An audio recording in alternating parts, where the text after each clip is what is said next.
porque minha mãe tá no meu quarto para pegar o Se shampoo. você quiser, Aldino, você Começamos. pode fechar o seu microfone, tá? Tem um mute aí embaixo no rodapé, você pode fechar seu microfone quando for responder mãe, alguém assim, se você quiser, Beleza, tá bom? beleza. Não vai vazar o seu já. áudio. Mas já estamos ao vivo aqui. Vamos lá. Vamos iniciar esse papo aqui, que é entre amigos, e principalmente sobre um tema que é muito importante no Brasil, que a gente vive atualmente. Quero agradecer, eu sou Anderson, aqui do Jornal Empoderado, é um prazer hoje, acho que é um dos programas mais bacanas para mim, importantes e significativos. Eu quero, primeiro começar pelas damas, né? Val,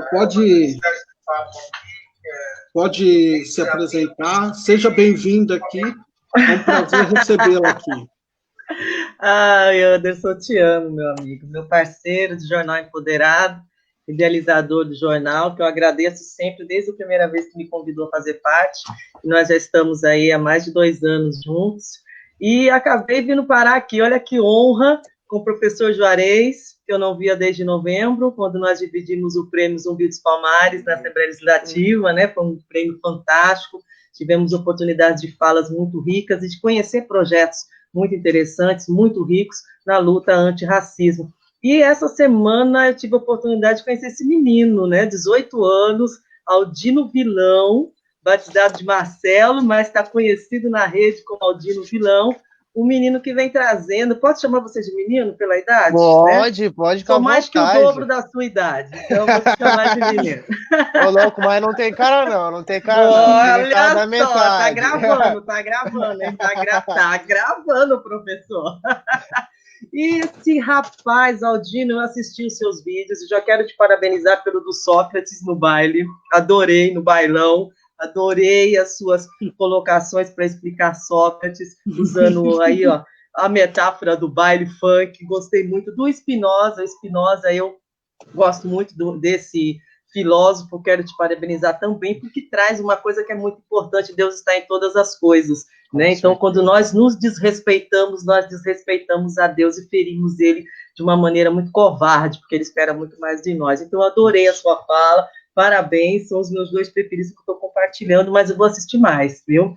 E eu digo o seguinte: você está trazendo aqui um oxigênio muito legal para a filosofia. Eu adoro a filosofia, não sou filósofa, sou gestora de políticas públicas pela USP, mas a filosofia sempre balizou muito a minha maneira de ser, a minha conduta, inclusive a construção da minha fé como cristã evangélica.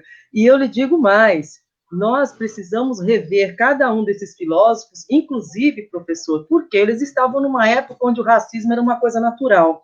Então, acho que a gente tem que pegar o que há de melhor em cada um deles, mas lembrar que cada um desses aqui, inclusive esse que eu disse que gostava muito, eles tinham falas racistas, né? Eles tinham um olhar para o povo preto de desprezo. Isso a gente não pode, nós não estamos aqui passando pano, vou falar na gíria igual o Valdir, não estamos aqui passando pano na cabeça de filósofo nenhum, mas nós vamos pegar a melhor parte possível para nós podermos usar na periferia, no dia a dia, e transformar as nossas vidas de uma maneira que a gente possa chegar a uma educação de qualidade, com dignidade, e brigar de igual para igual para quem coloca eles como os melhores. Não é isso aí? Então, olha, obrigada pelo convite, é um prazer. Eu estou aqui hoje mais de apoio.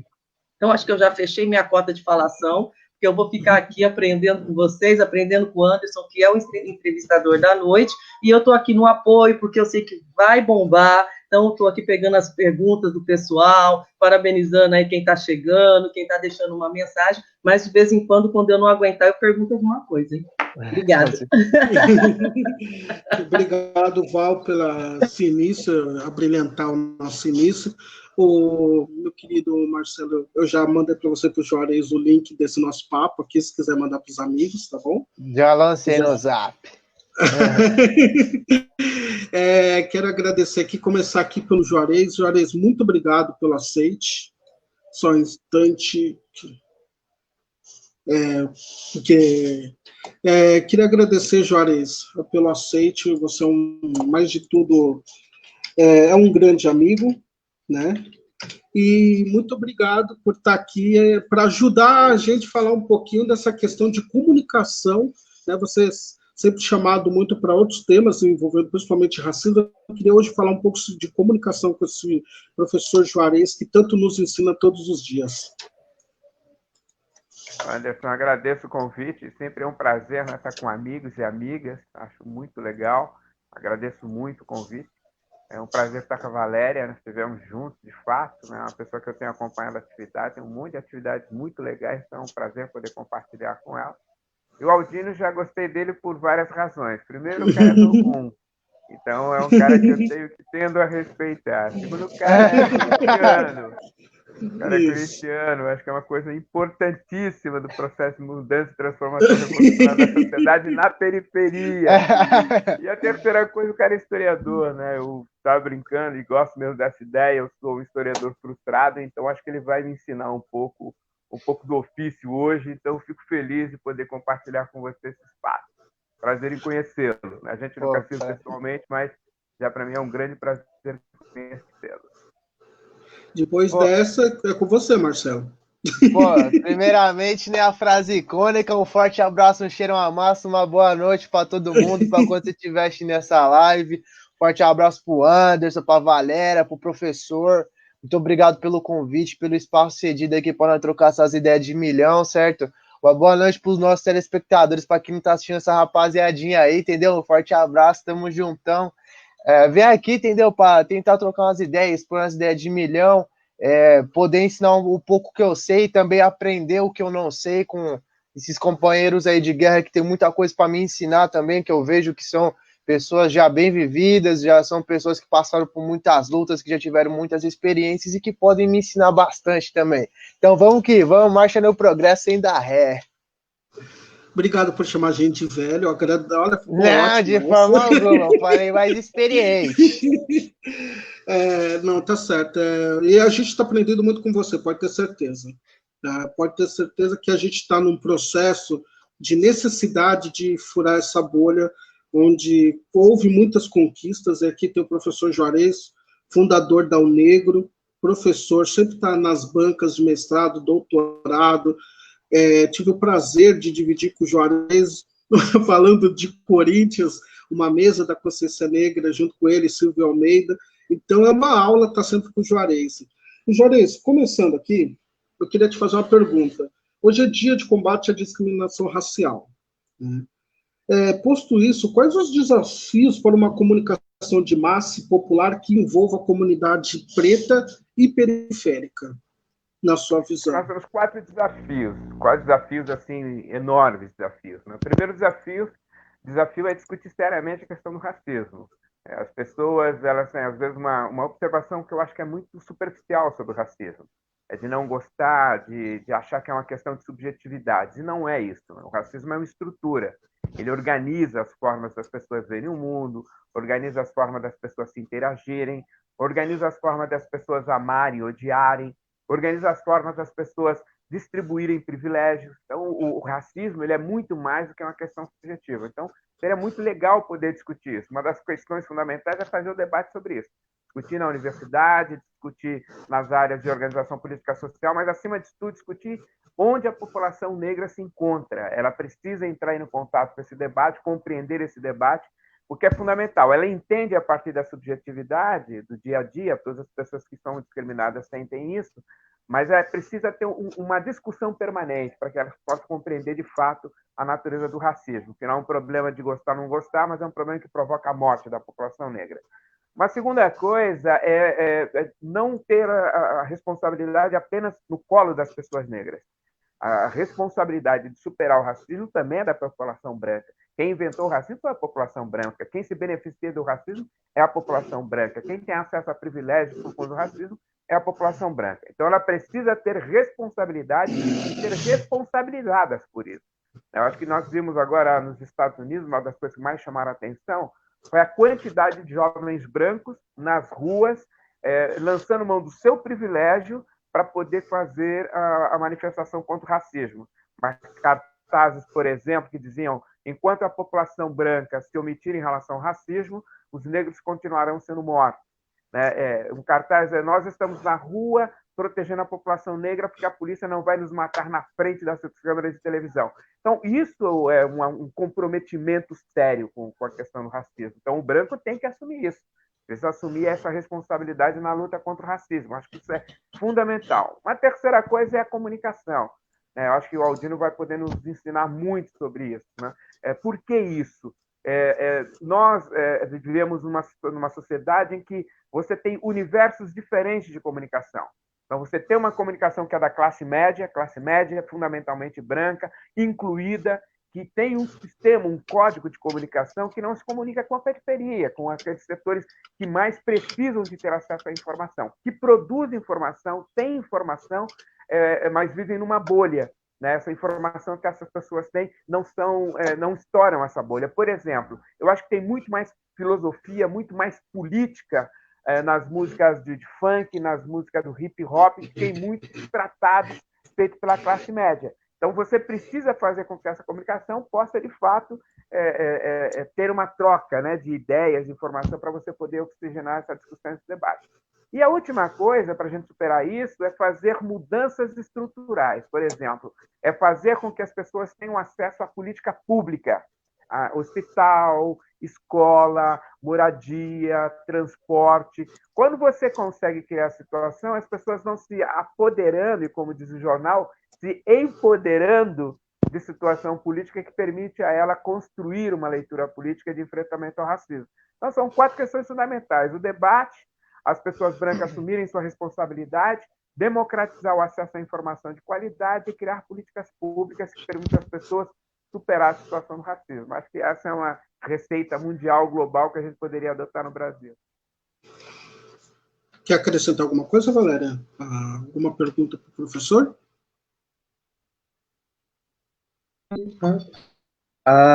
Abriu.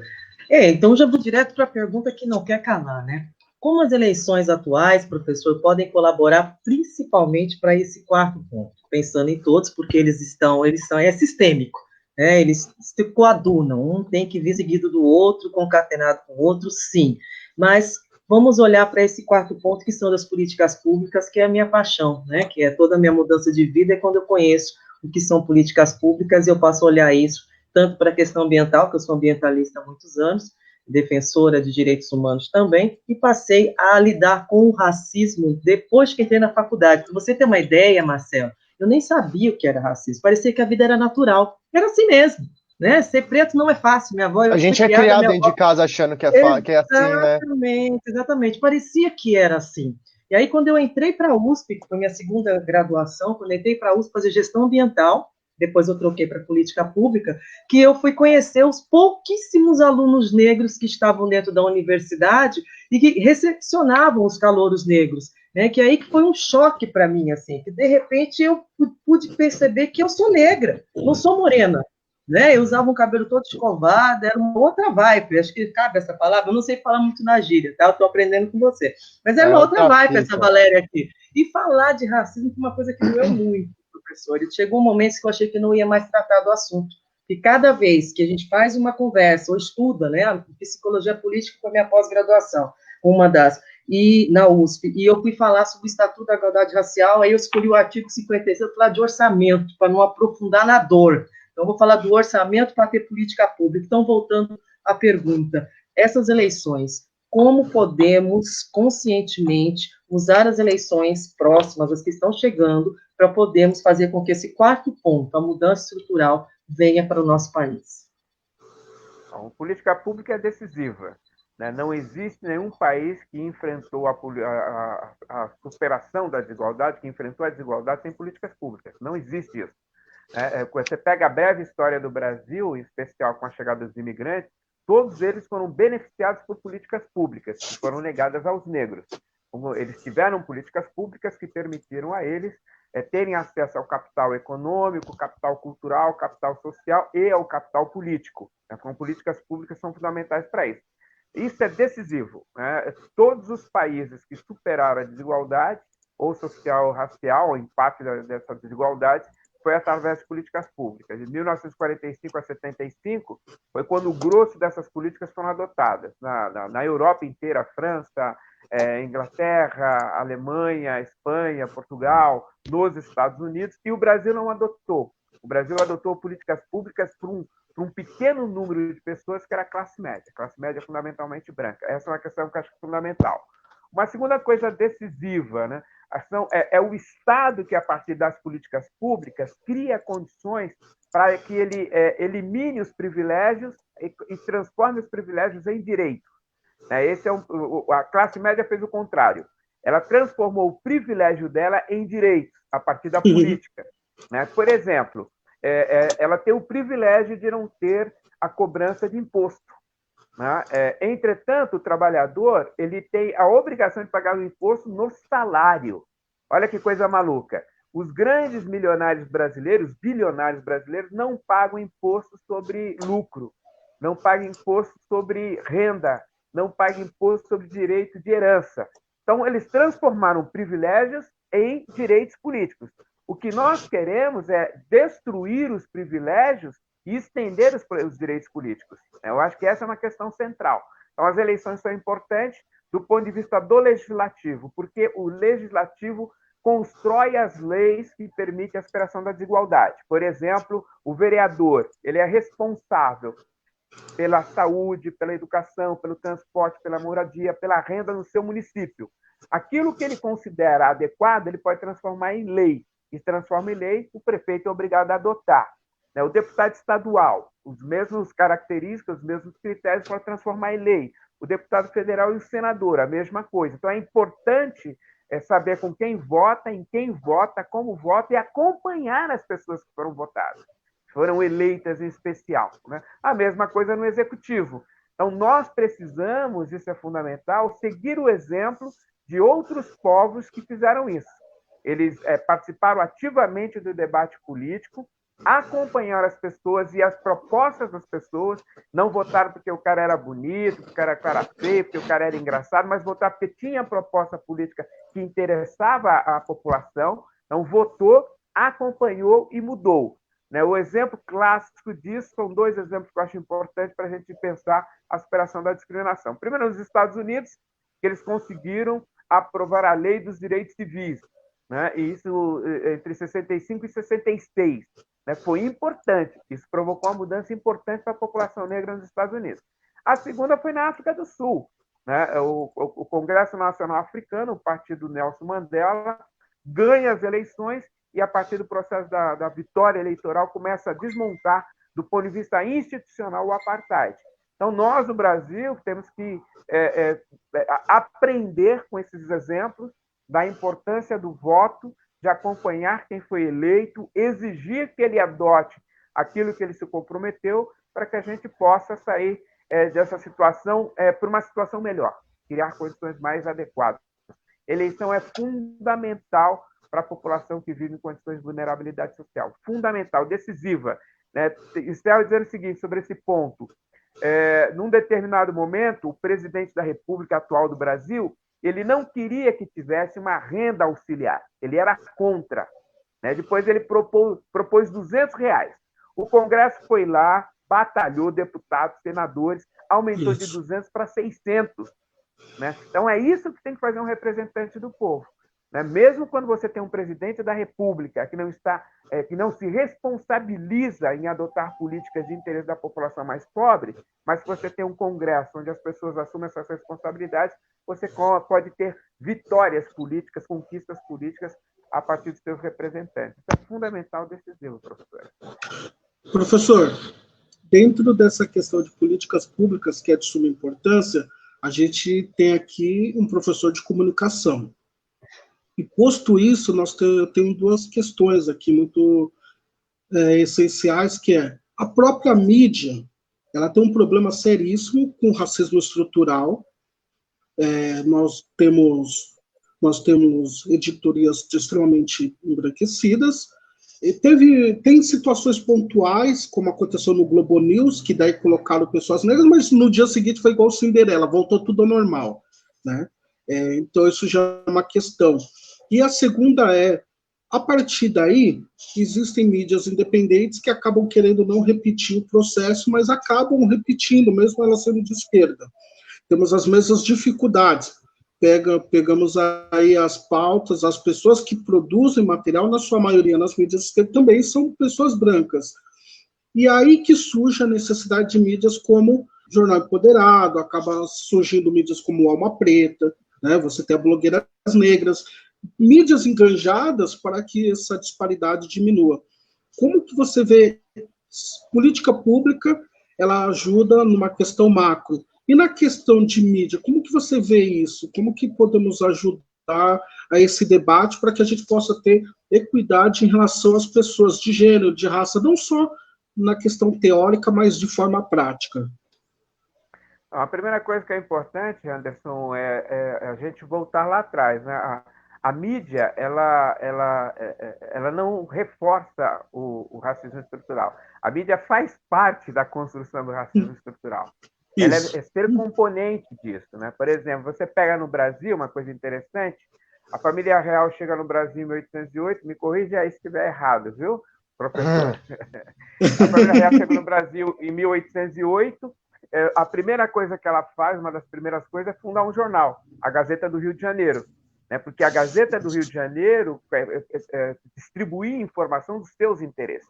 Depois, outra coisa que ela fez, montou a Escola de Medicina, em 1808, né, do Rio de Janeiro e Salvador.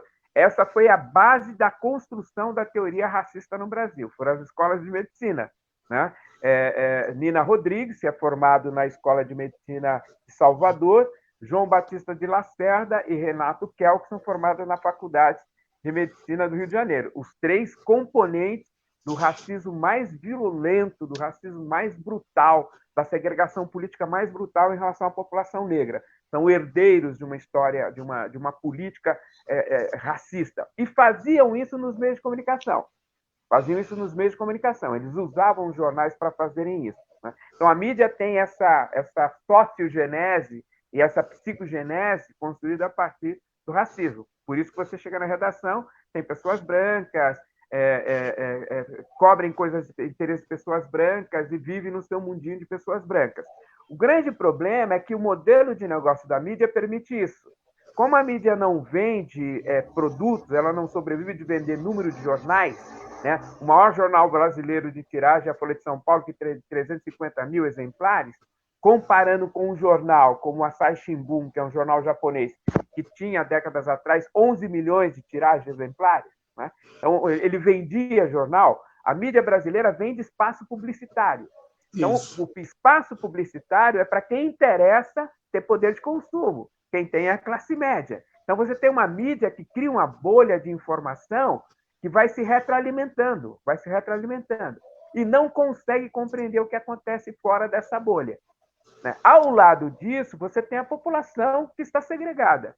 Só que essa população segregada também constrói mídia, né? Não mídia clássica como a gente imagina, mas, por exemplo, o samba é uma mídia, a capoeira é uma mídia, o candomblé é uma mídia, as formas de religiões populares são mídias, as formas de organizações sociais com traços religiosos são mídias, né? O funk é mídia, o hip hop é mídia, o reggae é mídia, o cabelo é mídia, a roupa é mídia. Então você vai ter uma série de outros produtos, ou mecanismos, plataformas de produção, de comunicação e conteúdo, que vai batendo nessa bolha. E vai estourando essa bolha. Por exemplo, o cabelo da professora Valéria é um discurso político.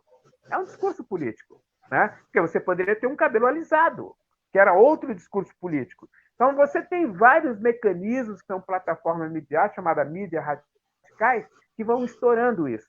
Então, o que nós precisamos, creio eu, é ficar atento ao que está acontecendo nesses espaços. Eu não gosto de chamar de periferia, porque, na verdade, a periferia é quem está no centro, né? E o centro é a periferia, né? Porque nós somos maioria e nós temos criatividades econômicas, políticas sociais, tecnológicas que estão reinventando o mundo. Mas quem está nessa situação de segregação, nós precisamos observar esses movimentos, porque ali é que está o novo, ali é que está o diferente, né? Ali que está o modificado, né? Penso que a gente precisa ter políticas públicas assim. Eu defendo a ideia que um Estado democrático só vai ser efetivamente democrático se você superar a marca do racismo e da desigualdade e tiver meios de comunicação assegurados para informar a população. Informar a população. Há um exemplo disso, a BBC de Londres, por exemplo, ela é pública e financiada com recurso público e tem autonomia de cobertura. Nós podemos ter, talvez, uma mídia no Brasil, ou várias mídias, um contexto de mídia no Brasil, que possam ser, sim, financiadas pelo dinheiro público, tendo autonomia para poder fazer o enfrentamento político ao Estado, que é patriarcal, capitalista e supremacista branco. Então, você tem que ter políticas públicas para aquelas mídias que não têm compromisso com esse Estado patriarcal, capitalista e supremacista branco, para que elas possam ter condições de disputar mentes e corações, como os meninos estão fazendo. Eu fico impressionado, por exemplo, de você ter uma atividade em São Paulo que mobiliza 10, 15 mil garotos no final de semana, com uma música, com dança, com... Isso é mídia. Isso é mídia. É absolutamente potencializada. Talvez nós pudéssemos aprender com esses mecanismos como pensar alternativas.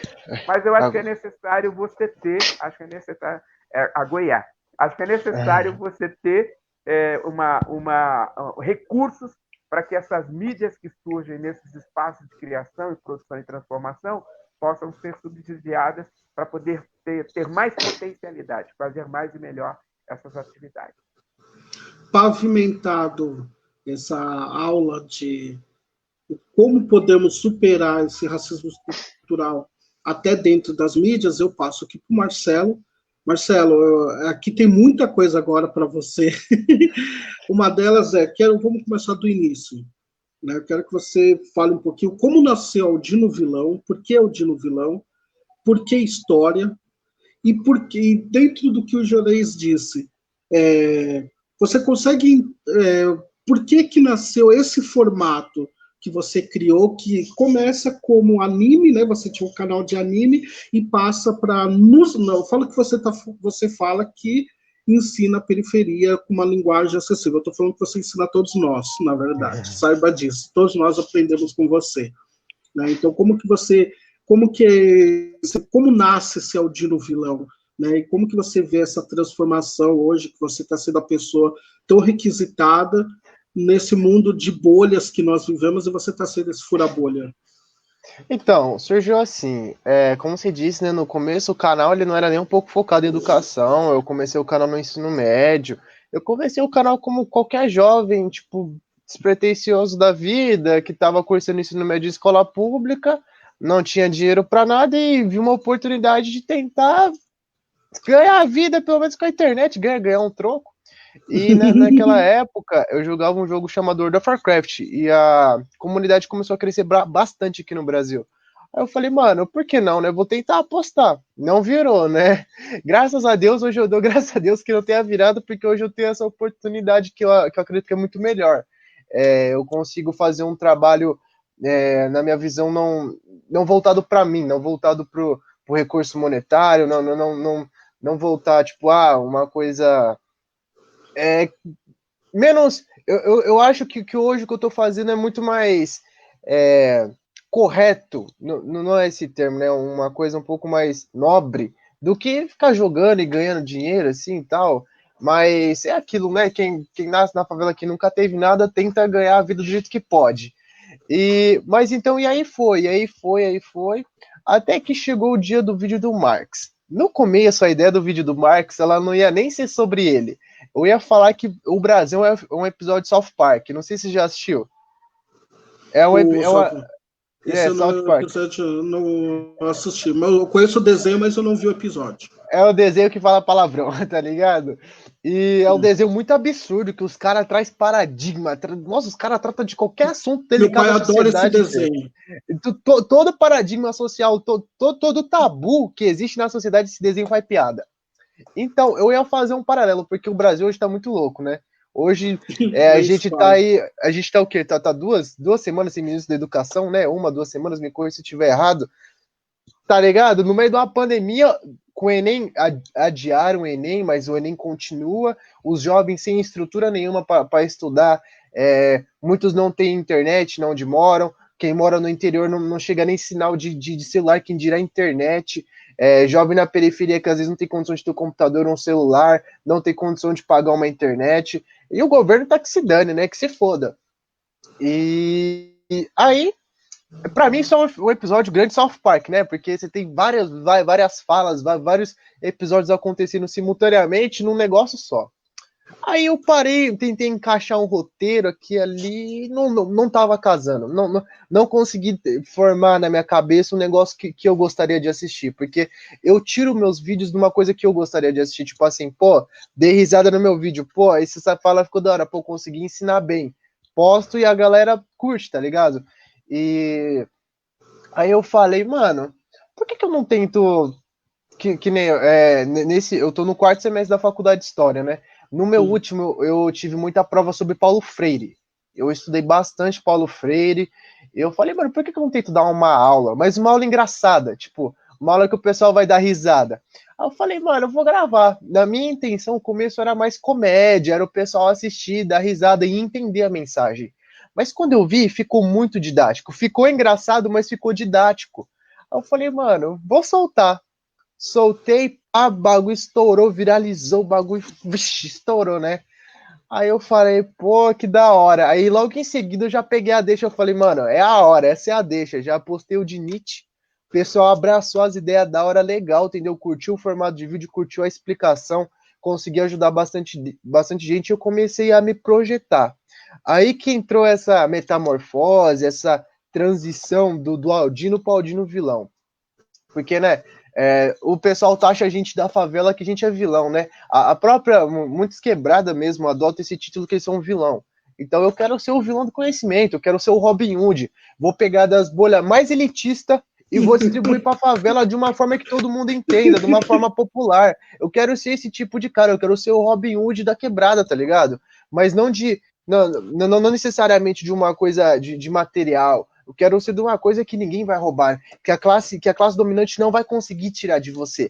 Porque uma coisa é você pegar o dinheiro e os caras conseguir tomar de volta, outra coisa é o conhecimento. Ninguém tira seu conhecimento. Então, nós é esse Robin Hood que traz um patrimônio para a favela que ninguém vai tirar de nós. Uma vez estando aqui, ninguém tira de nós. Juro que eu fiquei emocionado. Juro, sério.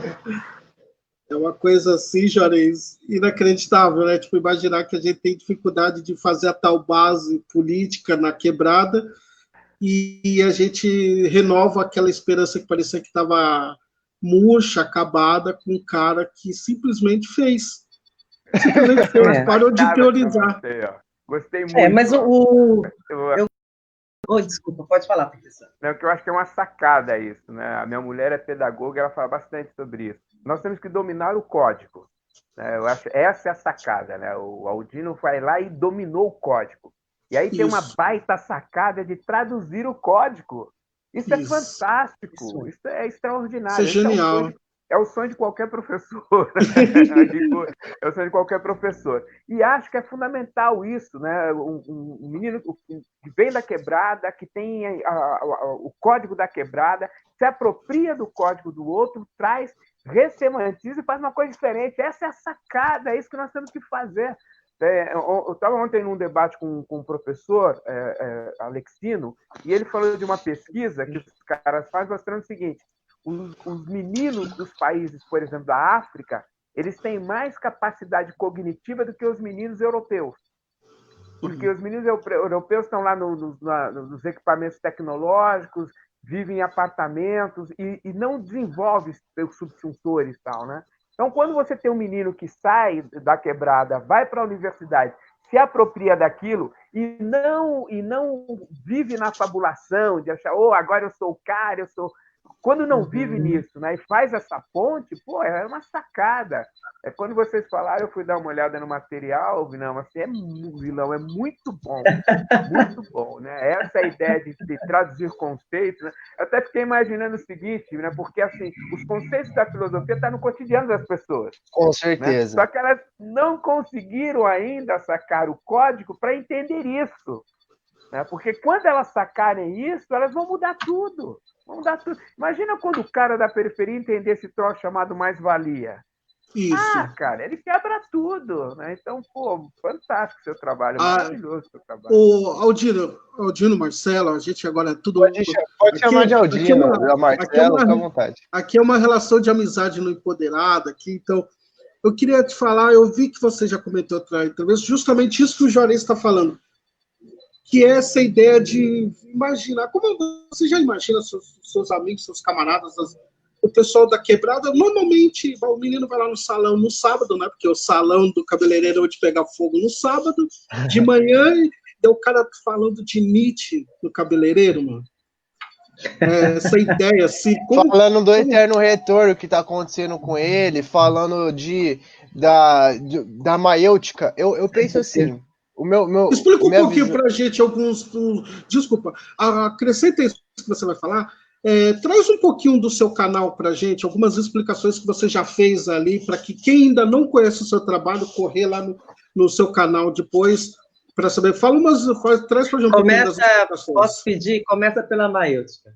Pela maêutica a gente faz o tempo todo, professor, com os nossos amigos e colegas, né, levando para os territórios, porque a gente às vezes não tem o nome do conceito, mas é isso que você está aplicando cada vez que leva um cara para comer, por exemplo, no Armazém do Campo e conhecer o MST, e lá na Avenida São João, e ele, de repente, se deparar com uma comida bem feita, com uma alimentação orgânica de qualidade e com aquelas conversas de luta e de construção de um território mais justo, né? Então, fala da maêutica para a gente, que ela é muito bacana. Por favor. Então, a maêutica é tipo assim, pode falar na gíria mesmo, normal? Assim aqui mesmo, você manda. À vontade, é você. A gente aqui só ouve, a gente tá aprendendo com você aqui.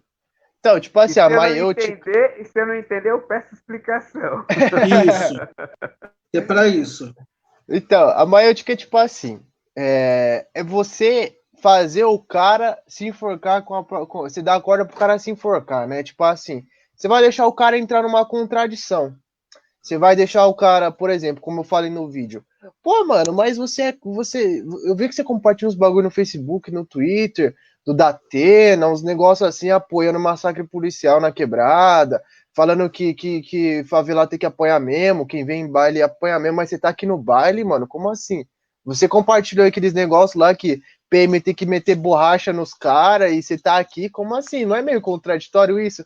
Não, mas não sei o que, você veja bem, eu vim aqui, mas você tá ligado, eu compartilhei essas coisas porque o meu pai, ele pensa assim, aí eu tenho que dar desbaratinado, o cara já vai dando aquele migué, tá ligado? E a maêutica, tipo, é tipo isso, você começar a achar, a fazer o cara se contradizer, aí você vem você vem na bala com o cara e você dá um pensamento racional, né? Que Sócrates, nesse caso, quando ele fazia isso, ele quebrava o senso comum, ele quebrava todo aquele paradigma do achismo e metia a bala mesmo e falava, mano, você tem que seguir a razão, você tem que pensar a realidade. Ou seja, o cara que tá no baile te pergunta, ele fala assim, mano, mas por que você não encosta numa roda cultural? Por que você não vem num trabalho aqui da gente distribuir uma cesta básica? Por que você não vem aqui num trabalho de uma batalha de rap, não sei? Por que você não participa um pouco mais aqui da quebrada? E o senhor quer falar, professor? Aí o senhor fez aqui, eu pensei que o senhor queria falar alguma coisa. Aí, tipo assim, a maêutica é isso, é você fazer o cara entrar em contradição e você vir com um argumento racional, com a realidade. É você meter bala naquela bolha de pensamento que o cara tem, de puro achismo, ou por tanto vômito da mídia em cima do cara, que ele fica alienado. É você quebrar toda essa alienação, tá ligado? É você quebrar todos esses paradigmas e vir com a verdade nua e crua, que na favela não tem só isso, não. Na favela tem muita gente de bem, tem muito trabalho de caridade, tem muito vizinho que se ajuda, porque se for depender dos outros, se for depender, como eu falo, né, dos engravatados, não morre. Então é vizinho por vizinho, é amigo por amigo, é mãe pelo filho e filho pela mãe. Eu acredito que é isso. E a maêutica vem nisso. É você quebrar todo esse paradigma, tá ligado? Que a rapaziada tem da quebrada, tem do morro, tem da periferia, entendeu? E vir com argumento racional, vir com a realidade. Porque conhecer a favela de um apartamento, olhando, assistindo da Atena é uma coisa. Você tá na favela participando dos trampos de progresso dos caras é outra, né? Gostou da aula, professor? Valéria? Ah, muito bom. aliás, é muito diferente dele ir para o baile. O baile é outra pegada. O baile é uma outra atmosfera. E aí eu queria perguntar para você, Aldino, onde cabe e como nós podemos assumir essa responsabilidade e exercer essa prática da maêutica na nossa convivência? Como que você sugeriria para que as pessoas que recebem esses colegas nos bailes e que eles só vêm para baile, como que você sugere para esse pessoal, gente, vamos despertar e também dar uma oportunidade? Tem uma fala que é muito interessante, uma desembargadora, como que é o nome dela, professor Juarez, a primeira desembargadora do Rio, maravilhosa, aquela mulher preta incrível, me perdoe que fugiu o nome dela, mas que ela diz o seguinte, o racismo é uma perda para os dois lados, porque o outro lado está perdendo a oportunidade de ter grandes amigos, grandes amores, grandes convivências, grandes aprendizagens. Então, nós temos também... é um saco, tá? Hoje está liberado aqui, né? Então, eu vou falar, é um saco, porque além de você sofrer com racismo, ainda você tem que educar o racista, né? Mostrar para ele que existe um outro mundo. Mas missão é missão, né? Nós temos preto com uma missão incrível, cara, de mudar o mundo, de mudar a visão de mundo. Então, como é que a gente faz isso, Marcelo? Como que você encoraja quem te assiste a aplicar a maêutica no dia a dia dele? Essa é a minha pergunta. Marcelo, eu queria fazer uma pergunta também para você. Além dessa, qual é o seu público hoje? Também, já aproveitando, queria saber qual é o perfil do seu público hoje. Você já tem essa noção? Não é homogêneo. Eu tenho professor, tenho aluno, tenho quebrada, tenho gente de classe média que me apoia, tenho bastante, tipo, não é uma coisa homogênea. Foi um boom que, tipo, furou todas as bolhas possíveis. Furou a bolha da periferia, furou a bolha da elite, furou a bolha da classe média, furou a bolha dos professores, furou a bolha de tudo. Então, tipo, é muita gente que consome, tá ligado? Tipo, eu já vi até aquele tiozinho com foto do Bolsonaro comentando meu vídeo, me elogiando. Como que eu já vi muito militante, tá ligado? Comunista mesmo comentando. Então, tipo assim, meu trabalho, ele furou, tipo, tantas bolhas ao mesmo tempo que não tem um público específico. É pra quem quer aprender filosofia mesmo, tá ligado? De uma forma simples. Que eu não me aprofundo tanto nos conceitos, tipo, eu não vou dissertar Platão, tipo, 100%, porque nem eu terminei a faculdade ainda, né? Deixando bem isso claro, eu ainda não terminei a universidade. E também não é o foco, é você conhecer, você se inspirar e você querer ir atrás. Respondendo só a sua pergunta sobre a maêutica. Cara, vamos supor, você está no ponto de ônibus e você encontra um amigo seu que você trabalha junto com ele, você está esperando o ônibus da firma. Aí vocês começam a debater sobre... vamos por aquele caso do pisoteamento que teve no baile, foi no Elipa, se não me engano. Foi no Elipa ou no Paraisópolis, agora, perdão, que foi um desses dois. E vocês começam a debater. Né? Acho que foi isso, acho que foi no Paraisópolis, né? E aí vocês começam a debater sobre isso. E o cara acha que tá certo mesmo, que tem que apanhar mesmo, só porque é um movimento cultural, é só porque é um movimento que o pessoal vai curtir uma música de graça, tem que apanhar mesmo, tá ligado? E como que você vai ganhar esse cara? Você fala assim, mano, você já foi num baile? Não. Beleza. Por que você não encosta num com a gente? Ah, mas eu não gosto desse tipo de coisa, não é minha vibe, tá. Mas então você acha que na periferia só tem gente ruim? Por que você não vem com a gente numa roda cultural? Por que você não vem com a gente ajudar a distribuir uma cesta básica para quem precisa? Eu acho que quando você chama a pessoa, eu acredito que um erro muito grande de se combater, um erro muito grande no exercer a maêutica, é você bater de frente de uma forma bruta, uma forma arrogante, apontar o dedo na cara da pessoa. Você tem que ser sedutor. Você tem que ser conveniente. Por que você não convida o cara de uma forma tranquila? Mano, vamos distribuir uma cesta básica para quem precisa. Pô, vamos fazer um trabalho falando de um progresso para um jovem. Vamos ajudar o pessoal da educação popular. Vamos participar de algum programa social que é feito naquela favela. Entendeu? Eu acho que você tem que ter um contato, não tipo querendo dar porrada na pessoa, porque não é assim que resolve as coisas, não com esse tipo de público, com a pessoa que já tá, ela já vem armada, que você já percebe que a postura do cara já é agressiva, ele já tá armado, você tem que quebrar isso de uma forma gentil, de uma forma tranquila, convida o cara, fala, mano, se você não gosta disso, então vamos fazer um trabalho diferente, pô, vamos ajudar quem precisa, Vamos ensinar as pessoas, participar de uma educação popular. Tem vários trabalhos para se fazer na periferia. Não necessariamente você precisa chamar o cara para um baile, para alguma coisa, mas quando você cria esse convite, você estabelece uma relação amigável com a pessoa. A pessoa já, pô, esse cara, então, ele não é meu inimigo, pô, então esse cara ele não tá me contradizendo, ele tá me convidando pra uma coisa boa. Eu acho que nesse exercício da maiêutica é o segredo para ela ser bem aproveitada e bem exercida.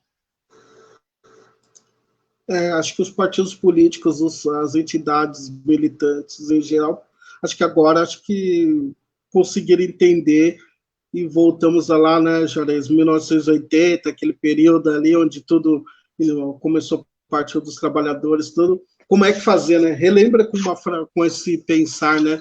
Como é que se fez lá e deixou de fazer, né? O convite, né? Sim, mas tem uma coisa que eu acho genial. Assim, é lógico, tem a sacada dele, né? Tem a sacada de quem fez isso e tal. Que assim, que eu tô. Também me corrija assim, tá à vontade, viu, Aldino? Mas acho que a sacada, por exemplo, eu acho que as pessoas no seu dia a dia praticam a maiêutica, né? No dia a dia. Né? Elas vivem um pouco essa realidade e tal. Eu pratico diariamente. Aonde que eu acho que está a sacada do Aldino, que eu achei uma baita sacada, né?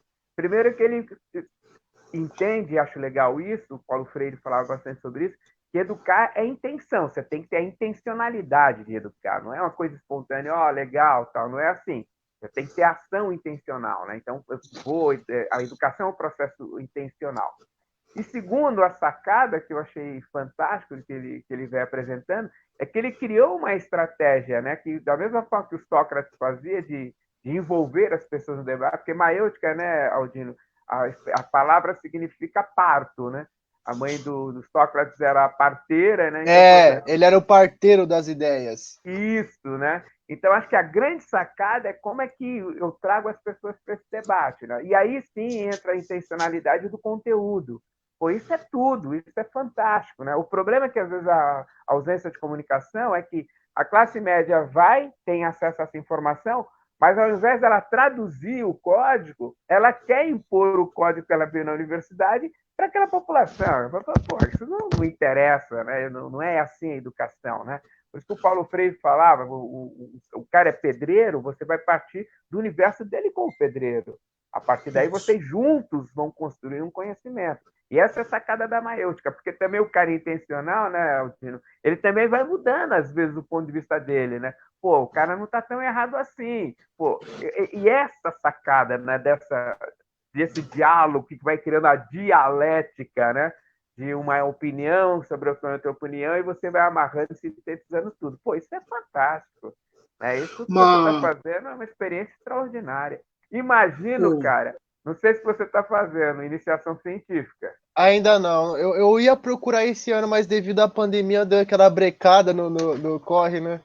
Sugiro que você faça uma iniciação científica fazendo esse debate. Pô, isso é fantástico. Isso é fantástico. Depois mestrado, doutorado, pós-doutorado, um pouco nessa vibe também, porque eu acho que é importantíssimo. Você tá sacando uma coisa muito legal, uma experiência muito fantástica. Muito boa, muito boa. Uma coisa que... É porque o que a gente... Pode falar. É o que a gente vê no uso da filosofia e no conhecimento em geral, né, das graduações, pós-graduações, doutorados, eles são utilizados depois como instrumento de dominação.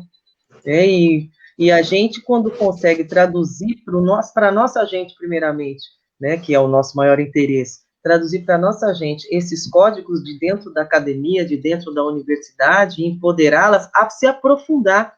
Porque a gente faz, por exemplo, fazemos uma série de projetos de educações populares, participamos de uma série de atividades, mas elas são pílulas, né? Porque tem que se aprofundar muito mais, mas o que nós queremos é fazer com que as pessoas tenham interesse, e de repente ver um vídeo dele, tem acho que 6 ou 7 minutos, um pouco mais, eu acho, do Sócrates, e a pessoa fica curiosa, e fala, pô, quem que era esse cara mesmo? Né? Por que ele chama? Por que maiêutica é parto? Né? Por que ele dizia que, olha, a melhor parteira do mundo pode fazer qualquer coisa num parto? Ela faz partos de rainhas, faz parto de playback. O que ela não consegue fazer é o parto de uma mulher que não esteja grávida.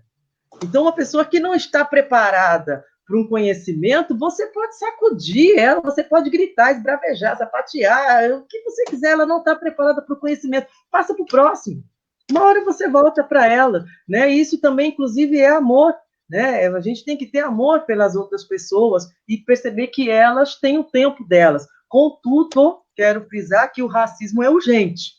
Então, para isso, nós temos políticas públicas, temos políticas afirmativas, temos uma legislação que foi bastante fortalecida, apesar de não ser tão muito aplicada ainda, né? Mas ela existe, e é para isso, para essa emergência, a emergência do desaforo. Mas que essa pessoa ela precisa de um tempo para, inclusive, desconstruir um idealismo, porque o preconceito é um idealismo, né? Ela acredita nessa diferença. Mas se você chega, como o Aldino falou aqui, com amor, com carinho, né, com o respeito do tempo dela, eu acho que o alcance é muito maior. E geralmente, quando ela vem, ela traz mais 2, 3. Pode perceber. Porque para ela é uma grande novidade, porque o racismo e o preconceito ele é sufocante. Quando nós saímos dessa bolha sufocante que é o racismo e o preconceito, cara, você quer contar para todo mundo porque você está respirando. Né? Nós não conseguimos respirar diante do racismo, porque a sociedade não vive a sua plenitude por causa do preconceito. Aí quando você encontra alguém que te mostra uma nova realidade, você quer trazer os amigos e família, aí é muito legal. Uma coisa interessante dentro disso tudo, né, Juarez, a todos aqui, eu lembro que no início, em 2013, quando começou a borbulhar esse Brasil novo, que a gente até agora vai precisar de historiadores muito bons aqui, eu sei como você vai conseguir explicar esse Brasil daqui 20 anos, que é uma confusão isso aqui, mas muito do que a gente perdeu foi porque também a gente não quis comunicar com quem estava confuso na época, né, Juarez?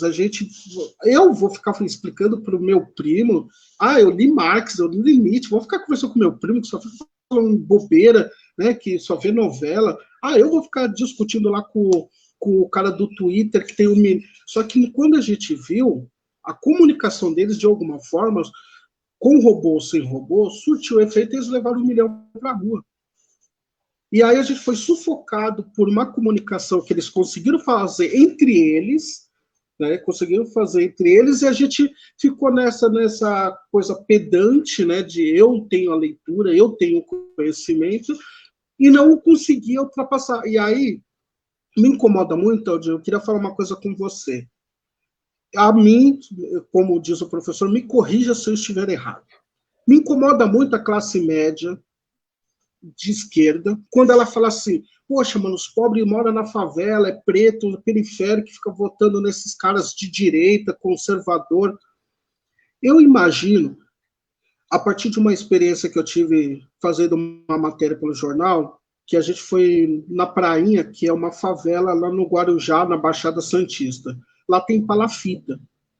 E eu vi escrito numa parede um apoio ao atual presidente. E você via as pessoas falando de política mais ou menos assim, olha, gente, a gente está aqui precisando de ajuda. Quem vier e trouxer o mínimo para eu ter dignidade, eu vou votar. Não é que eu vejo que as pessoas escolheram votar por uma questão de eu não quero mais aquele, eu quero esse porque esse eu acredito. Eu não sei como que você vê isso, mas eu vejo muita desesperança. Ninguém chega para conversar com elas. A entidade grande, o partido grande não chega, o militante grande não chega, e aí ela fica Deus dará. E daí vem alguém que fala de família, fé, vou proteger. Por exemplo, tem uma coisa, né, Aldino, que em Quebrada, uma das coisas que acontece é o nóia que rouba na quebrada. Então, você falar para uma pessoa, vou te dar uma arma para você se proteger contra esse nóia, ele não está pensando em direitos humanos, ele está pensando que às 4 da manhã ele vai conseguir levar a marmita dele, o dinheirinho dele até o trabalho dele e vai voltar com segurança. Esse seu fura-bolha, você acredita que contribui politicamente também para as pessoas terem essa autonomia, para quem faz trabalho, se diz de esquerda, também entender que tem que voltar, e voltar como você também está dando esses caminhos? Como que você vê tudo isso?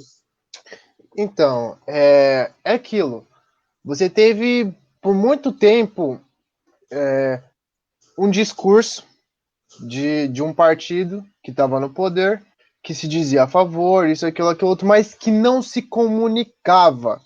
Ele dizia, mas ele não ia lá. Ele ficava só no microfone, ele não ia na garganta, tá ligado? Ele não ia, ele não subiu o morro. E os militantes desse partido, menos ainda. Eles falavam que eles eram a favor, só que eles não iam. Quando você tem um cara que seu primo, seu tio, seu avô manda para você no WhatsApp, e esse cara tá falando para você, esse cara te dá um discurso de esperança, esperança entre aspas, que o Brasil tem jeito, que eu vou arrumar esse país, que tem que ter, acabou a corrupção, que isso, aquilo, aquilo outro. Quando você tem um cara que ele consegue entrar na sua casa pelo seu celular, pelo meio de comunicação que foi, e fala que vai estar com você, você se sente acolhido. Mesmo que esse cara ele não esteja nem aí para você, mas esse cara falou para você, entendeu? Você se sentiu, a carapuça serviu, a carapuça serviu para você. Então, essa movimentação da periferia em votar nele foi muito caso disso. Foi muita falta de comunicação da parte da esquerda. Foi muito tipo, ficou só no campo acadêmico, ficou só no plenário, ficou só no microfone. Não foi pra rua. Não subiu o morro. Não teve contato. Não teve isso. Agora, o cara que chega numa promessa revolucionária, pô, os caras abraçam, mano. Os caras abraçam, porque muito pouco da periferia tem estrutura política, muita pouca gente na periferia tem politizado. Então, quando ele atinge a massa, ele tá falando pro povão, ele tá falando para quem não entende do assunto. E é um discurso sedutor, porque, pô, a pessoa se sente abandonada. Ela apoiou por tanto tempo um partido que prometeu o que prometeu para eles, mas nem conversa mais com eles. Aí vem um cara e fala por WhatsApp que vai fazer para você, o pessoal se sente acolhido, a carapuça serve para eles. Só que agora tá se mostrando a real intenção, né? Agora a conta chegou, né? E eu acredito que é isso. Eu acho que é a falta de contato. Eu acho que a fala que fica só no microfone, só na gravata, não atinge mais a periferia. Não tem mais crédito. E se você me permite, Aldine, eu ainda complemento dizendo, né, como é importante o professor de história.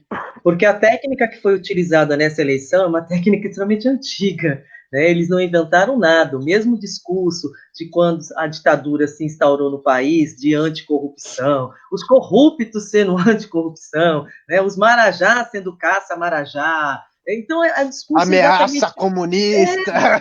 Exatamente a mesma. Então, se nós tivéssemos boas aulas de história, né, se ela fosse valorizada, né, e tratada com carinho, como ela merece, nós não teríamos caído, eu digo que nós, de uma forma bem generalizada, não teríamos caído nesse conto da carochinha.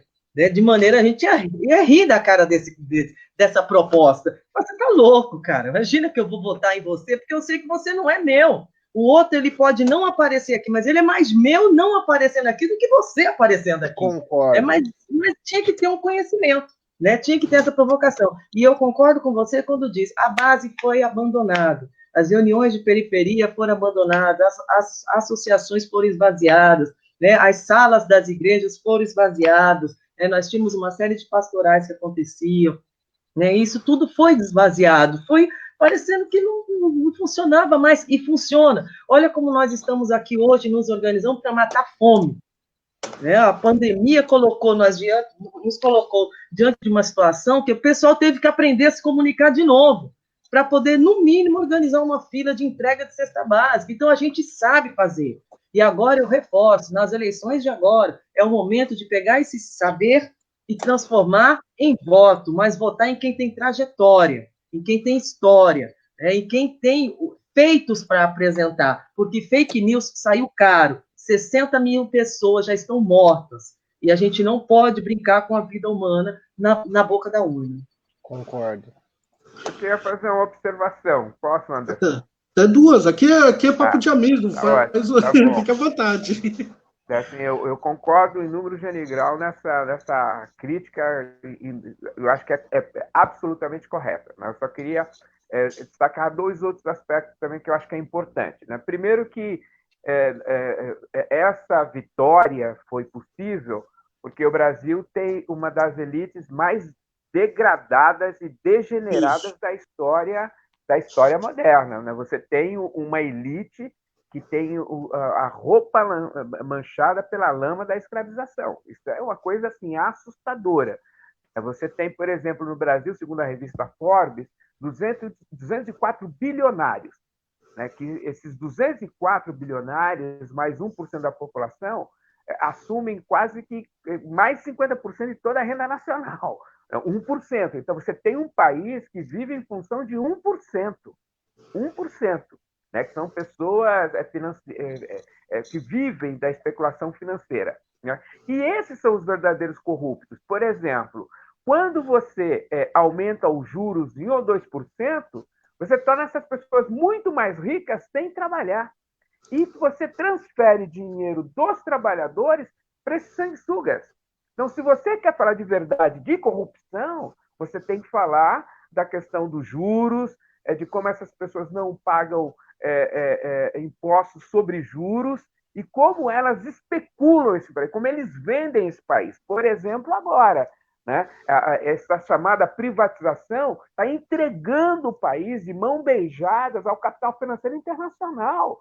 Né? Os caras estão privatizando a Petrobras, que é uma das maiores empresas do mundo. Né? Então, o êxito dessa política se deu em função, penso eu, dessa elite degradada, né?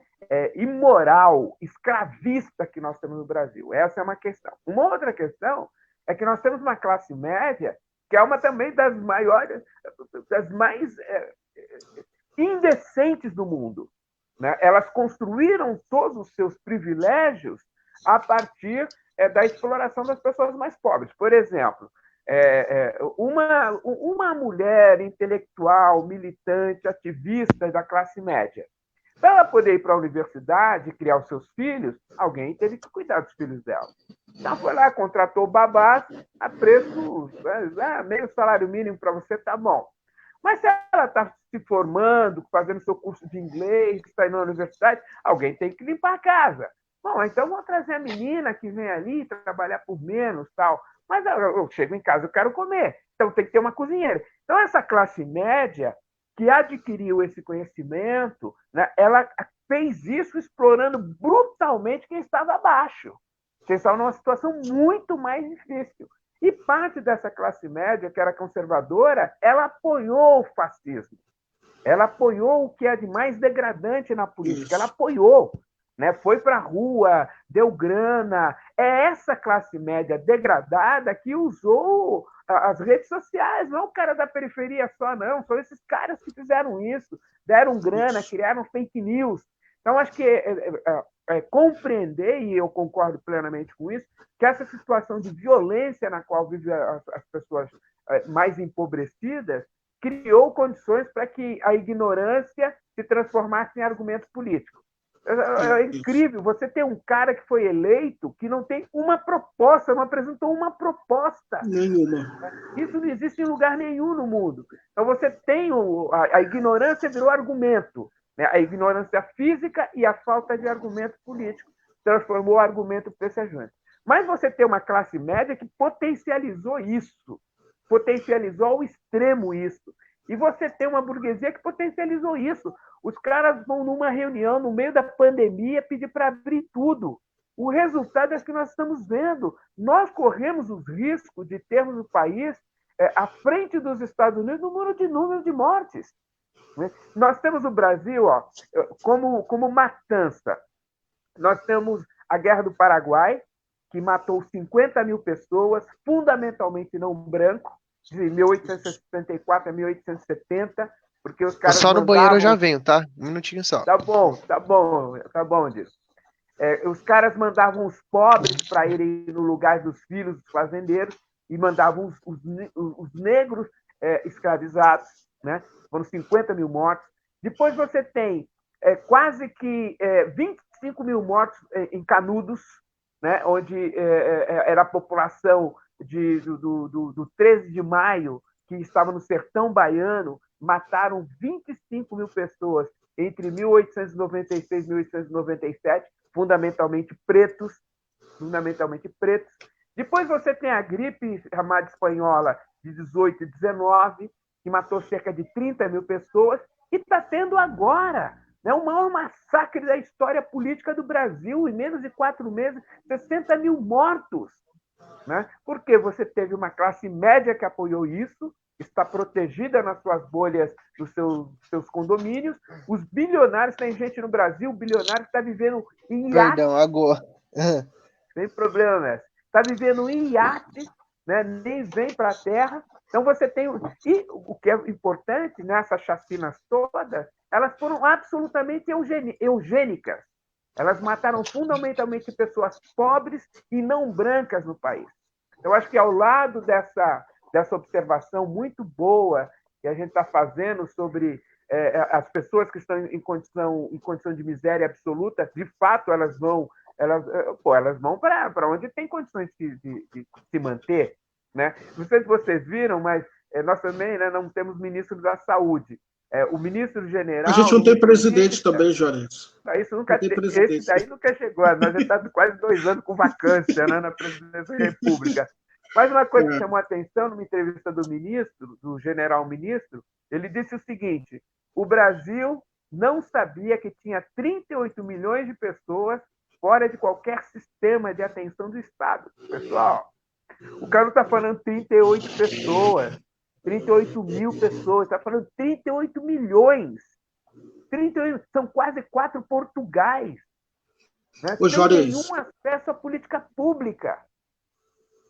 A gente está falando...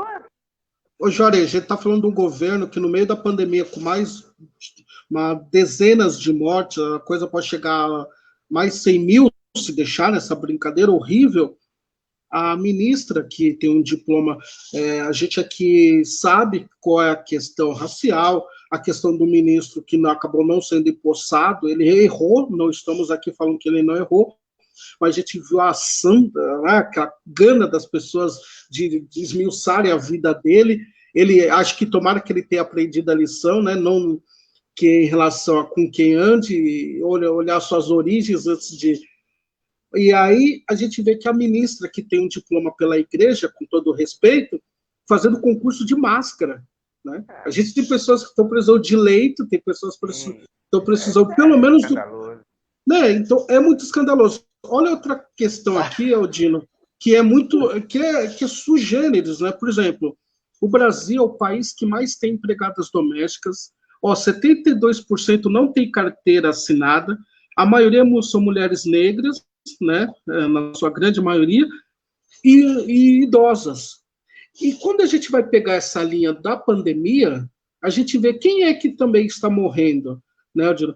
É a sua vizinha de Quebrada, sabe por quê? Ela sai, não tem aquela consciência de imaginar assim, eu não posso limpar meu banheiro, eu preciso que aquela senhora venha aqui, eu dou uma luvinha para ela, então ela faz o deslocamento da periferia até o centro, vai limpar, muitas vezes, o banheiro da classe média de esquerda também, e aí ela pega Covid, né?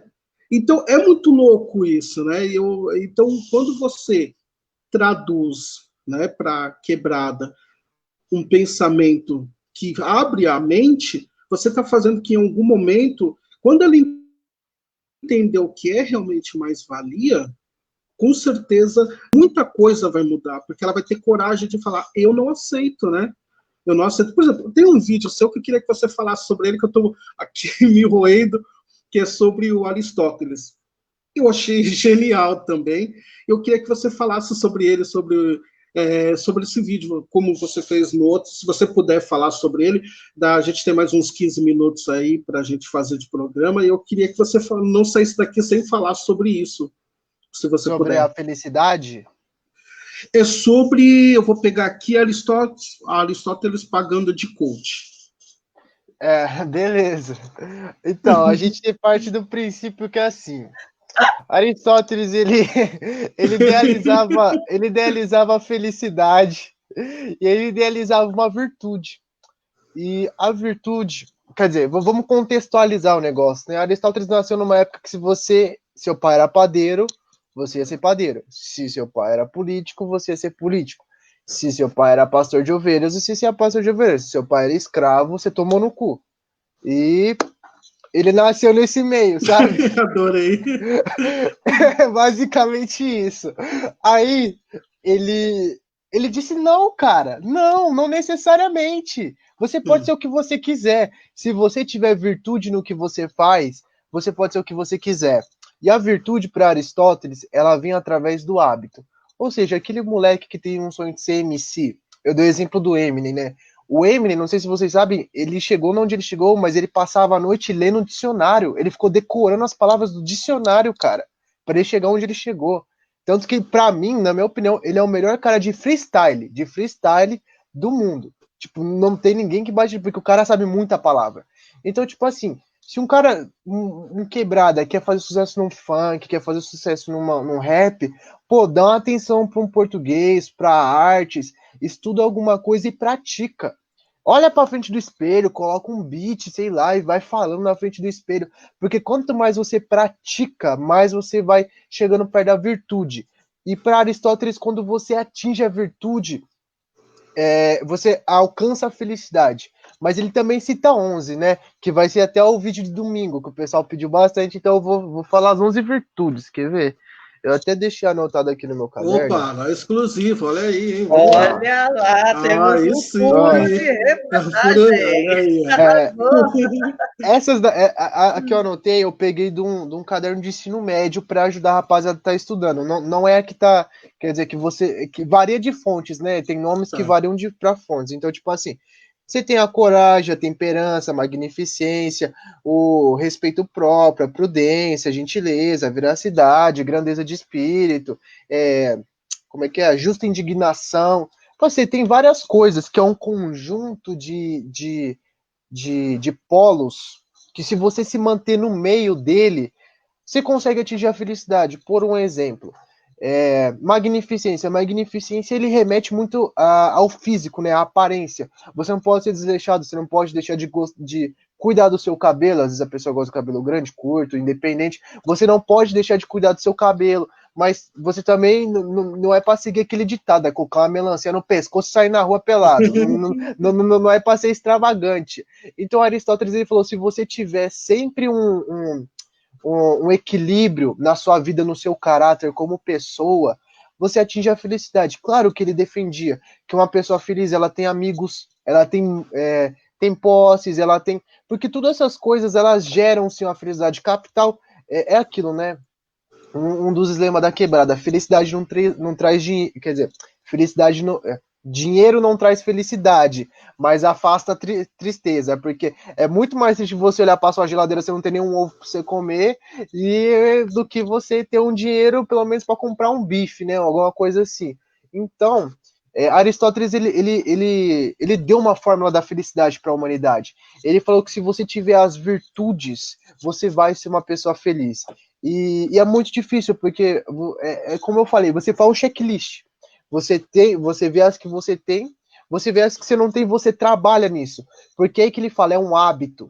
Você vai treinando para você atingir a magnificência, você vai treinando para você ter uma justa indignação, você vai treinando esses aspectos das 11 virtudes que ele cita para você atingir a felicidade. Só que aí que chega, né, o aspecto, o que é a felicidade para Aristóteles? O que é isso? A felicidade, ela se desdobra em dois para ele, né? Que eu falo, é a sua felicidade de ter conquistado o seu dinheiro, você ter conseguido reformar sua casa, você ter conseguido dar uma vida melhor para sua mãe, você ter vencido na vida. Só que ela também é coletiva, que ele diz, né? A felicidade política, que é o seu vizinho feliz por você, que é a sua quebrada feliz por você, que é a sua mãe, sua tia, aquele seu amigo de infância feliz por você ter conseguido conquistar esse patamar. Então, Aristóteles, eu gosto muito de falar dele porque ele fala da felicidade, cara. E a gente tá vivendo um tempo de pandemia que as pessoas só estão tristes, então elas precisam saber que existe coisas para a gente se fazer feliz. Existe sim uma fórmula para felicidade. Agora, não é fácil chegar lá, né? Não é fácil. Porque você tem 11 critérios e você tem que estar perfeito, você tem que estar equilibrado nos 11. Mas aí que eu falo, né? Quando você explica isso pra quebrada, quando você explica isso pra aquele seu vizinho, pra aquele seu amigo, o cara ele começa a refletir sobre ele. Pô, mano, eu sou meio desleixado, né? Pô, eu não dou um jeito na minha aparência. Pô, mano, eu sou muito seguro. Pô, mano, eu sou muito arrogante. Pô, mano, eu tenho muita mala. Entendeu? Aí o cara vai se Genial. refletindo e depois ele começa a se policiar para ele começar a atingir, porque aquela virtude é um hábito. É um hábito que você cria, você começa a criar o hábito de se cuidar melhor, de comprar um shampoo que deixa o cabelo mais bonito, de escovar o dente, de não sei. E vai começando a criar hábitos para você atingir aquela virtude. Aristóteles ele prega isso. E essa tradução, quando você traz para quebrada, porra, mano, a molecada se inspira, a molecada começa a entender que isso tá no cotidiano deles, não tá no cotidiano de um cara que viveu há 3.000 anos atrás, tá no cotidiano deles. Que é aplicado nesse momento na vida da gente, né? Isso Com que é certeza. legal, a filosofia aplicada no dia a dia. Isso é fantástico o que você está fazendo. E principalmente porque se mexe com a autoestima, os jovens, ele pensa duas vezes em entrar numa porcaria. Com certeza. Porque ele se valoriza. Quem se valoriza não entra em roubada. Porque ele sabe que não vai valer a pena, porque ele vale muito mais do que está sendo oferecido ali naquele momento, no imediato. Então, por isso que eu acho muito importante a educação popular, muito importante essa maneira que você está traduzindo isso, porque a gente precisa mexer com a autoestima da meninada.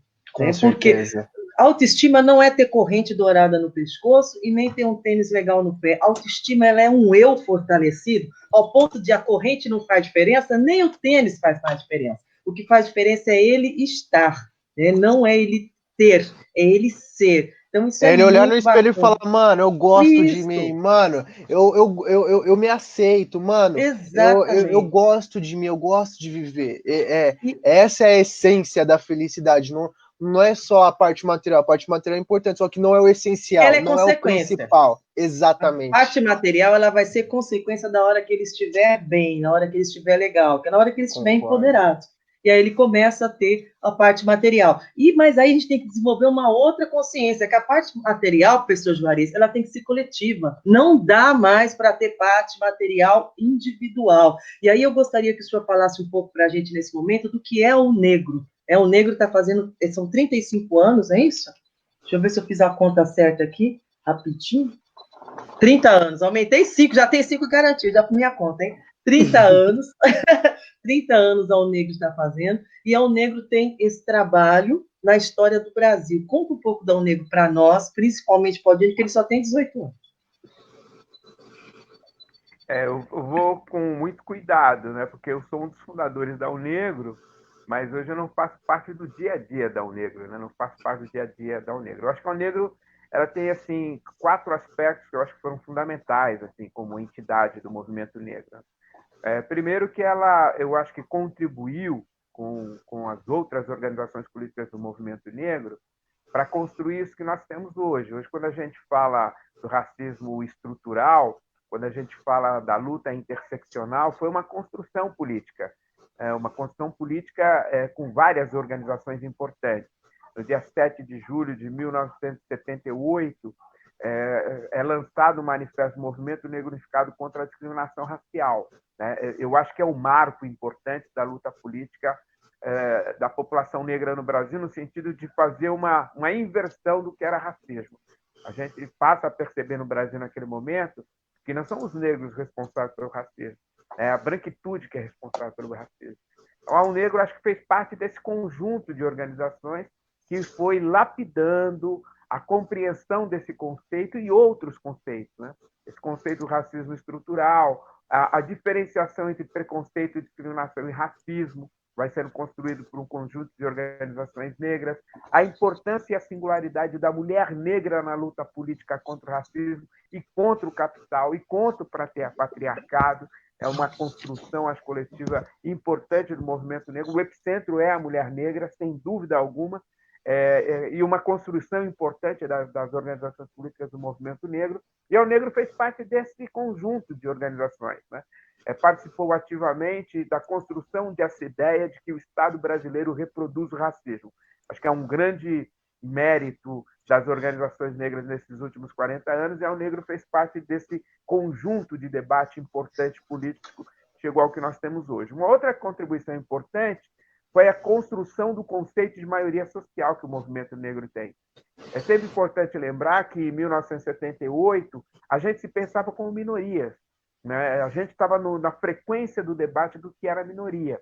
Então, nesses 40 anos, a gente sai de um conceito de minoria, de percepção de minoria, para a maioria social, né? Esse conceito de construir a categoria de negro, que junta pretos e pardos, é extraordinário, né? Nós conseguimos, ao longo desses 40 anos, o Negro fez parte desse projeto também, de construir uma categoria política de maioria social, né? Isso é extraordinário, o que faz com que o Brasil chegue numa situação absurda, porque isso vai deslegitimando o Estado brasileiro, que deixa mais de quase 60% da sua população fora de qualquer benefício político-social, né? Que não assegura direito para a maioria da sua população, deslegitima o Estado brasileiro, deslegitima os governos brasileiros que não têm política de afirmação política, né? De afirmação social. Então, acho que teve um avanço importante, a Negro fez parte desse conjunto de organizações políticas que ajudou nisso, né? Segundo, pautou o debate sobre o racismo na sociedade brasileira. Antes dos anos 70, a discussão sobre o racismo era só de pequenos grupos, né? Hoje nós estamos discutindo o racismo. E é importante discutir o racismo em várias áreas. Era um grupo pequeno em 1978, hoje você está discutindo o racismo nas ações da CUFA, nas discussões dos sem terras, você está discutindo no hip-hop, no movimento estudantil, no candomblé, nas igrejas evangélicas, nas igrejas... O movimento negro foi um movimento importante, que ele pautou o racismo no dia a dia da população brasileira, e o negro fez parte desse debate e dessa ação política.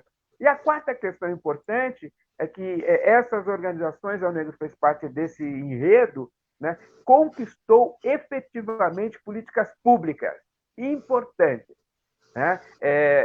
Nesse período conquistou, por exemplo, a criminalização do racismo em 1988, foi extremamente importante, conseguiu conquistar políticas públicas em estados como São Paulo, Rio de Janeiro, mas também em âmbito federal, sobre a questão da saúde, da educação, do acesso à renda, né?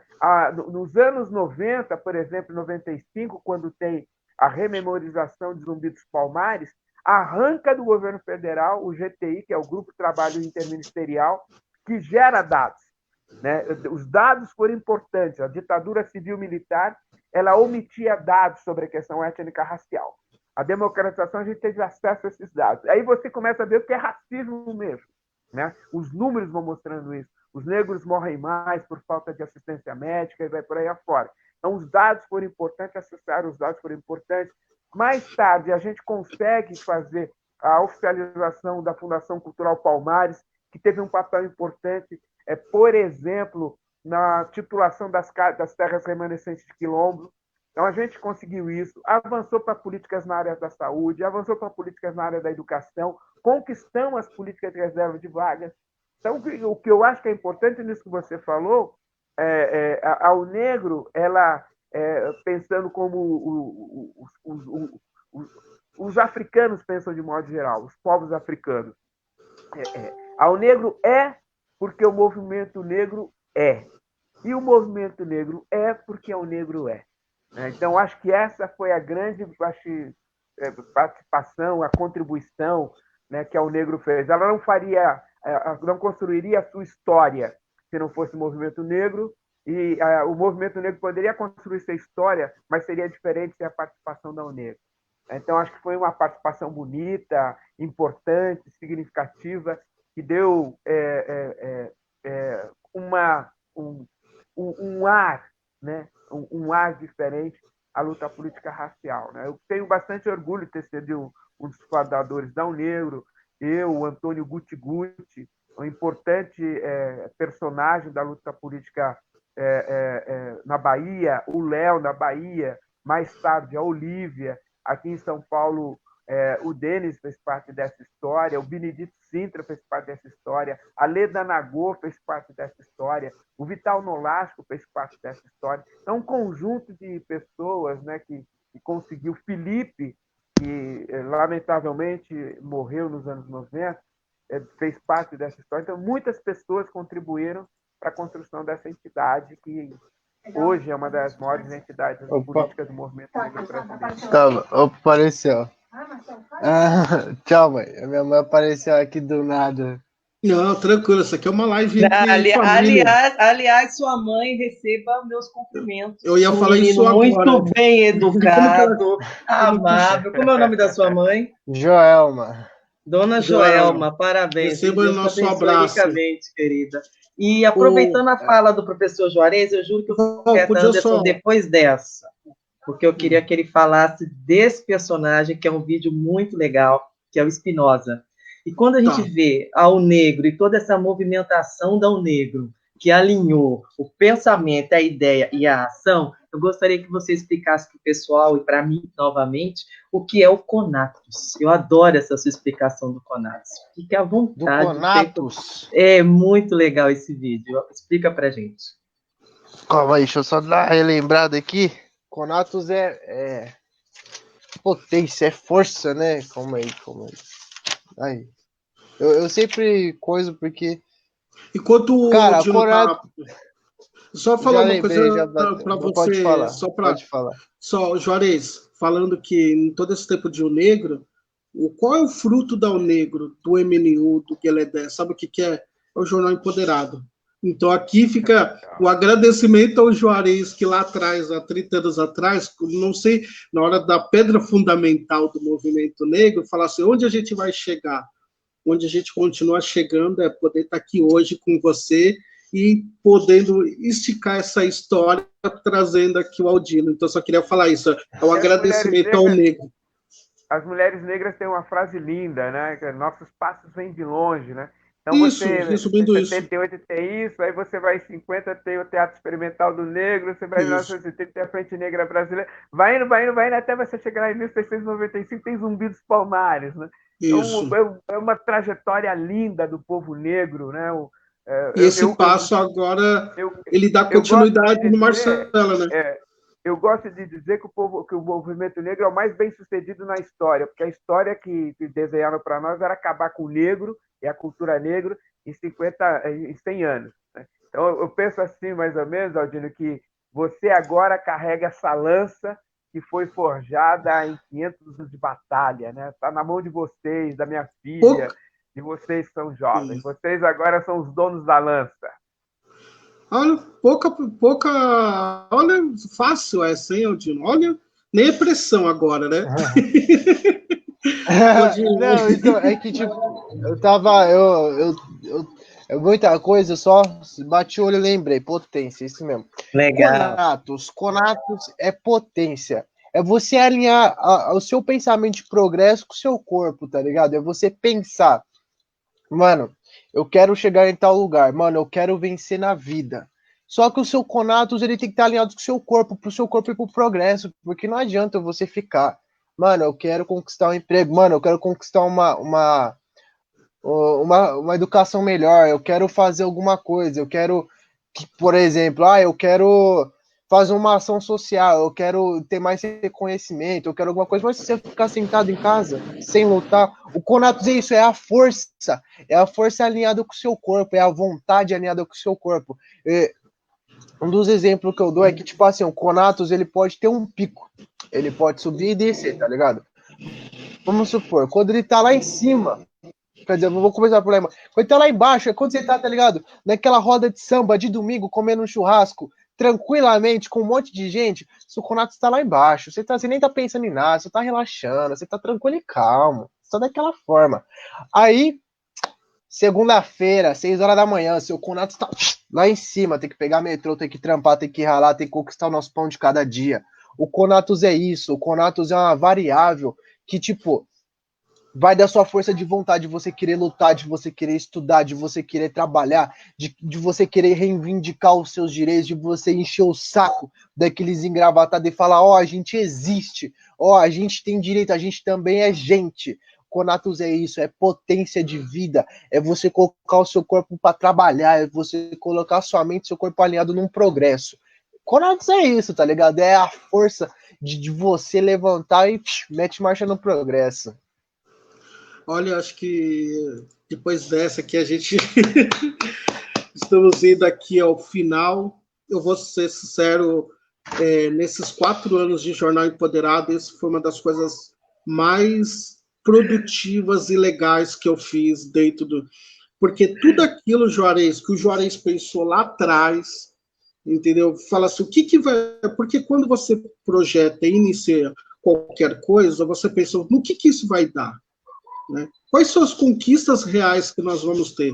E eu posso dizer para você que uma conquista real do Jornal Empoderado, uma das de tantas, foi hoje estar com você aqui, Marcelo. É a prova que valeu a pena investir em quem precisa. Hoje eu posso dormir e falar assim, Anderson, valeu a pena um dia você investir na ideia de dar voz aos invisíveis. De verdade. Você fez valer a pena, isso que é o mote do Jornal Empoderado existir. Porque tudo isso que a gente fala, de por que nós saímos do poder, por que acontece o que acontece, muito tem fruto da falta de comunicação com a quebrada.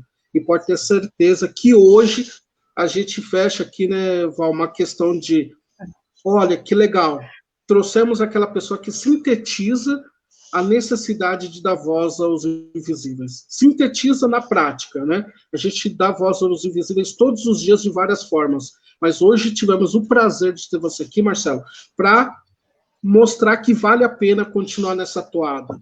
Vale muito mais a pena do que a gente mostrar as pessoas que já chegaram. Porque se a gente não mostrar pessoas como o Marcelo, a gente não consegue fazer essa roda girar. Né? Então, é com muito honra ter você aqui.